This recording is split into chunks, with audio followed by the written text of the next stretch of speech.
At best it's inconvenient, at worst it's terrifying. Nevertheless, clear air turbulence is a nuisance that we tolerate when traveling by plane, like being frisked going through security. It's set to get worse too. According to scientists, clear air turbulence is likely to become more common and more severe due to climate change. Passengers, they say, are in for a rough ride. But not if Boeing can help it. The plane manufacturer is preparing to test new laser technology that could allow pilots to detect clear air turbulence up to 10 miles away.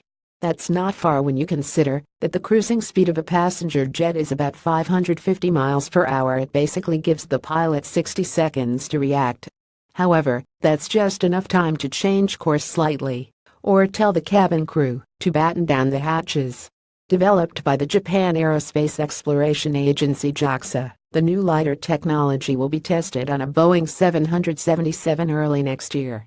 The system works by projecting a laser from the front of the aircraft into the sky ahead. An optical sensor then tracks the light that is reflected back to the plane by particles in the skies. Software analyses the velocities of different airborne particles at different distances. Significant fluctuations between the velocities indicates that clear air turbulence is ahead. When clear air turbulence is detected, the pilot will be alerted, though Boeing is still working out how to deliver those alerts. Pilots wouldn't necessarily be able to take evasive action, but they could alert the flight crew, who could safely stow away scalding hot pots of coffee and tell passengers to buckle up. The new system could give cabin crew more time to prepare for a rough ride. The lighter will be tested early next year as part of Boeing's eco-demonstrator program, which will also trial new biofuels, as well as 3D printed components. This is all about accelerating technologies, Doug Christensen, a manager in the eco-demonstrator program, told Wired. We want to see if they work and how they integrate into the airplanes.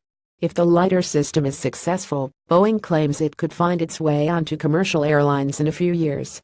Turbulence is the most common cause of injury to air passengers. In U.S. alone, there are an estimated 58 injuries annually because of it, and according to the U.S. Federal Aviation Administration, the number of injuries doubled between 1982 and 2003, including adjustments made for the rise in number of flights. It's also expensive. Damage and delays caused by turbulence is estimated to cost U.S. airlines between $150 million, $113 million to $500 million, £377 million annually.